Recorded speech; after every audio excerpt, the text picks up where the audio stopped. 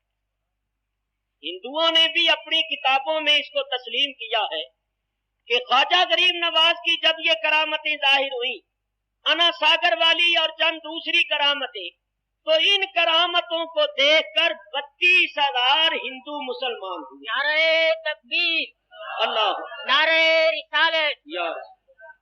32,000 ہندو مسلمان ہو گئے.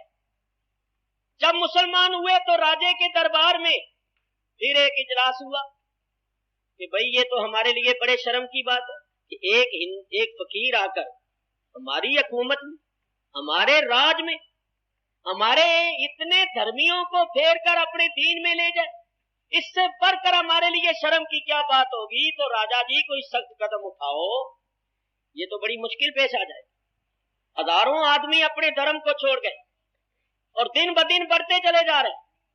پتا نہیں اس فقیر کے پاس کیا ہے، جو بھی وہاں جاتا ہے متاثر ہو کر اس کے حلقے میں داخل ہو جاتا ہے. تو راجے نے کیا کیا کہ سب سے بڑا مندر جو تھا، اس مندر کے سب سے بڑے پروت اور پنڈت کو بلایا. اس کا نام تھا رام دیو. وہ اتنا بڑا مناظر تھا کہ اپنے دھرم کی صداقت کے لیے وہ بڑے دلائل پیش کیا کرتا تھا، لوگوں سے مناظرے مقابلے کرتا تھا اور لوگوں کو ہندو دھرم کی دعوت دیا کرتا. تو راجے نے اس کو کہا کہ جاؤ اس فقیر سے کوئی بات چیت کرو، یہ تو اپنے دھرمیوں کو لے گیا، ہزاروں ہمارے دھرمی انہوں نے پھیر دیے. تو پہلے تو اس سے جا کر نرمی سے بات چیت، پھر سختی کرو اور اس کو ذرا دھمکاؤ کہ فقیر بابا اگر تم باز نہ آئے تو یاد رکھو آخر ہماری حکومت، راجا ابھی تک تمہارا منہ دیکھ رہا. پھر سختی کی جائے گی اور پھر پریشان ہوو گے. تو یہاں سے چلے جاؤ، یہاں فتنہ برپا نہ کرو. تم نے تو یہاں آ کر ایک فتنہ برپا کر دیا معاذ اللہ. تم نے ہمارے ہزاروں دھرمی پھیر دیے.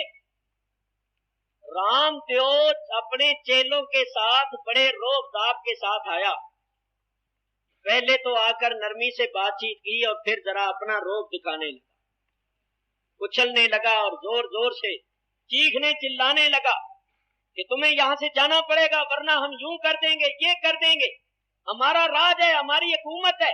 جب زیادہ ہی اچھلنے کودنے اور روب دکھانے لگا تو حضرت خواجہ غریب نواز نے فرمایا رام دیو تو اتنا اچھل رہا ہے، شور مچا رہا ہے اور ہم تو تیری پیشانی میں ایمان کا نور دیکھ رہے، ہم تو تیرے ماتھے میں ایمان کا نور دیکھ رہے ہیں. اور رام دیو تیرے مسلمان ہونے کا وقت آ گیا ہے، پڑھ لا الہ الا اللہ. آپ نے جب الا اللہ کی ضرب لگائی تو رام دیو پر ایسا اثر ہوا کہ وہ زمین پر گر گیا. اور جو ہی زمین پر گرا اس کی زبان سے حق ہو جاری ہو، زمین پر لوٹ پوٹ ہو رہا ہے، وجد و رقص کی حالت ہے اور آخر اس کی زبان پر جاری ہو گیا لا الہ الا اللہ، لا الہ الا اللہ محمد الرسول اللہ. لوگ دوڑے ہوئے گئے راجے کے پاس، راجا بیڑا ہی گرک ہو. اس نے کہا کیوں؟ کہنے لگے سب سے بڑا پنڈت، سب سے بڑا پروت، سب سے بڑے مندر کا پروت رام دیو مسلمان ہو گیا ہے، وہ بھی اپنا دھرم چھوڑ کے اس فقیر کے دین میں چلا گیا. راجے نے ماتھے پر ہاتھ رکھ لیا کہ کیا کرے. اتنا بڑا پنڈت جو دوسروں کو اپنے دھرم کی تبلیغ کرتا تھا وہ اپنا دھرم چھوڑ گیا. راجا بڑا پریشان ہوا بھی اب کیا کیا جائے. ادھر رام دیو جو مسلمان ہوا تھا آپ نے اس کا نام رکھا عبداللہ. عبداللہ نام رکھا. عبداللہ نے کہا حضرت میری یہاں زمین ہے، جدی پشتی زمین جو میرے باپ دادے سے چلی آئی، میں وہ ساری زمین آپ کی خدمت میں ہدیہ اور نذرانہ پیش کرتا ہوں، قانونی طور پر آپ کے نام لگا دیتا.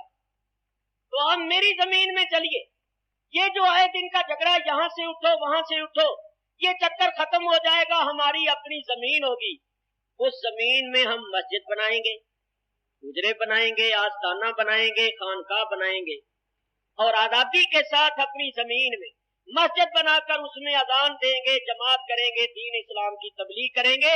کسی کی جرأت نہیں ہوگی کہ ہمیں کہے گا اٹھو کیونکہ ہم اپنی زمین میں بیٹھے. چنانچہ سابق رام دیو اور حال عبداللہ نے اپنی ساری زمین حضرت کی خدمت میں پیش کر. آپ وہاں تشریف لے گئے